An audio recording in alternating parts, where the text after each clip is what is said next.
kita masih membahas mengenai sistem pencernaan manusia. Sebelumnya, Ibu sudah menjelaskan mengenai organ-organ utama pada pencernaan manusia. Dari mulai mulut sampai di akhir adalah anus. Ibu juga sudah menjelaskan apa saja fungsi-fungsinya di setiap organ utama itu. Dan hari ini Ibu akan menjelaskan mengenai organ pendukung atau organ tambahan yang berperan penting dalam proses pencernaan manusia.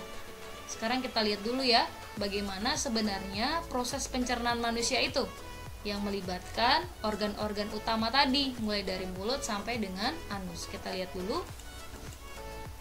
Oke, ini dia. Makanan dari mulut masuk ke kerongkongan, baru makanan menuju mana? Lambung. Makanan dalam lambung akan berubah menjadi bubur, lalu masuk ke usus halus, dicerna kembali oleh enzim, baru diserap nutrisinya. Lalu makanan masuk ke usus besar. Di usus besar diserap airnya, dibusukkan oleh bakteri E. coli, lalu keluar melewati anus. Oke, dari mulut, kemudian kerongkongan, baru kemana? Ke lambung, lalu usus halus, dan usus besar. Kemudian terakhir anus. Oke ya.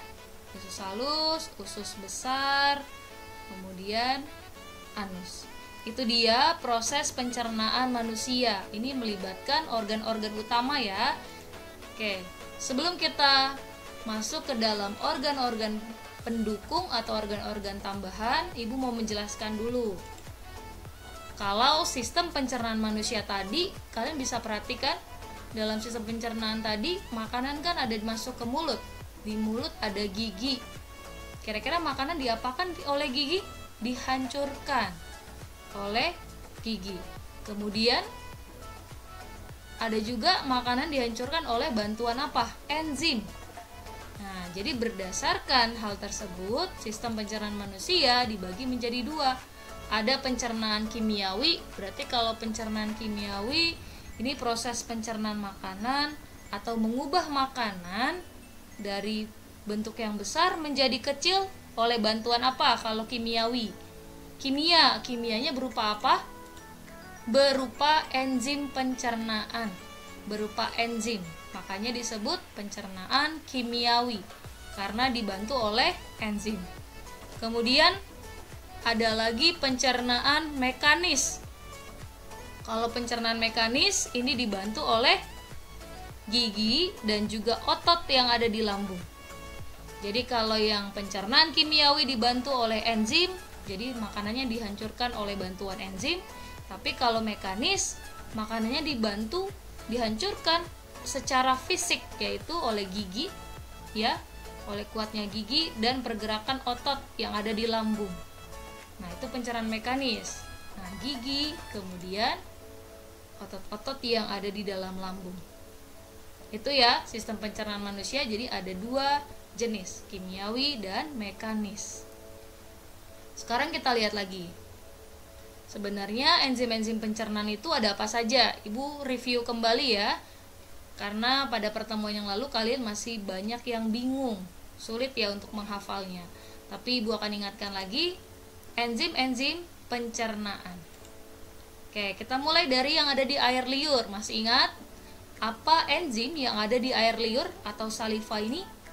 Enzim ptialin. Nah, enzim ptialin fungsinya buat apa ya? Mengubah karbohidrat. Jadi makanan yang jenisnya dari karbohidrat itu akan dirubah sama enzim ptialin ini menjadi apa? Menjadi bentuk yang lebih kecil, yaitu glukosa. Karbohidrat apa saja sih makanannya? Roti mengandung karbohidrat, nasi mengandung karbohidrat, kentang juga karbohidrat, dan masih banyak lagi lainnya ya. Ternyata waktu kalian makan nasi, enzim ptialinnya itu merubah nasinya menjadi bentuk yang lebih kecil, yaitu glukosa atau gula. Oke, ini dia prosesnya yang terjadi. Ada air liur ya. Nah, kita lihat lagi enzim pencernaan berikut ini. Enzimnya ada di lambung. Masih ingat enzim yang ada di lambung? Pepsin. Nah, PRH ya. PRH itu adalah enzim pencernaan yang ada di lambung. P-nya adalah pepsin. Pepsin itu tugasnya mengubah protein menjadi pepton. Oke, mengubah protein menjadi pepton. Jadi kalau makanan yang mengandung protein, misalnya ikan, kemudian tahu, tempe. Nah, waktu kalian makan makanan tersebut yang mengandung protein, ketika sudah sampai di dalam lambung, enzim pepsin akan menghancurkan protein yang ada di dalam makanan menjadi yang lebih kecil, yaitu pepton. Lalu ada lagi enzim renin. Nah, enzim renin ini fungsinya untuk menggumpalkan kasein susu. Jadi waktu kalian minum susu, di situ ada proteinnya. Proteinnya bernama kasein, jenis proteinnya. Jadi digumpalkan supaya nanti mudah dihancurkan oleh enzim berikutnya. Paham ya?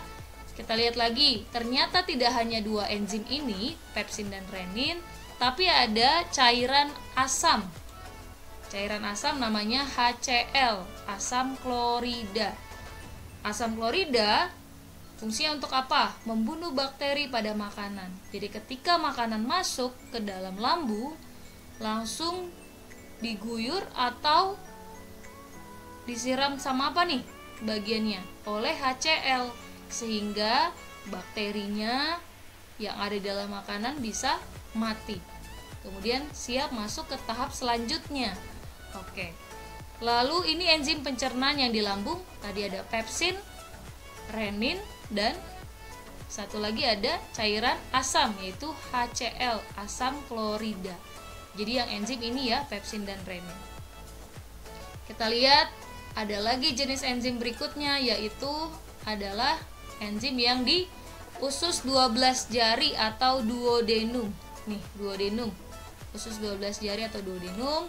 Ingat ALT, A-nya amilase. Fungsinya apa? Sama kayak ptialin tadi. Mengubah makanan yang mengandung karbohidrat itu dirubah menjadi glukosa. Bentuk yang lebih kecil dari karbohidrat. Lalu lipase. Lipase, L-nya ya. Lipase mengubah lemak menjadi apa?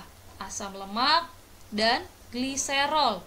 Asam lemak dan gliserol adalah bentuk yang lebih kecil dari lemak. Jadi kalau kalian makan gorengan, itu kan ada minyaknya, lemak ya. Jadi lemaknya dipecah sama lipase dengan bantuan enzim menjadi asam lemak dan gliserol. Selanjutnya adalah enzim tripsin. Nah, enzim tripsin ini sebenarnya melanjutkan pekerjaan dari enzim pepsin yang ada di lambung. Masih ingat? Kalau enzim pepsin yang ada di lambung mengubah apa? Mengubah protein menjadi pepton. Nah, masih berubah tuh menjadi pepton. Ternyata pepton belum bisa diserap oleh tubuh manusia. Harus dibantu lagi oleh tripsin. Peptonnya diubah menjadi asam amino. Jadi asam amino itu adalah bentuk protein yang paling kecil sehingga bisa diserap oleh tubuh. Nah, ini dialah proses pengubahan makanan, yaitu karbohidrat, lemak, dan juga protein menjadi ukuran yang lebih kecil supaya bisa diserap oleh tubuh. Dengan bantuan apa nih? Dengan bantuan enzim. Makanya disebut pencernaan kimiawi. Karena enzim itu adalah zat-zat kimia. Paham ya? Sekarang kita lanjut ke organ pendukungnya nih. Organ pendukung atau organ tambahan yang membantu proses pencernaan juga. Ada hati atau liver, lalu ada empedu, ada juga pankreas. Kita akan bahas satu persatu ya. Kita lihat ada organ hati atau liver. Organ hati ini besar sekali ya, ini yang berwarna merah kecoklatan nih. Ya, ini seperti ini organ hatinya. Kita lihat apa sih fungsinya. Hati ini sangat berperan penting, bukan hanya di pencernaan, tapi dalam proses yang lainnya juga. Kita lihat ya. Ini menghancurkan sel darah merah yang sudah tua. Jadi sel darah merah kalian itu ada umurnya, ada batasnya. yaitu 120 hari. Jadi ketika sudah 120 hari, sel darah merahnya akan dirombak di dalam hati. Jadi apa?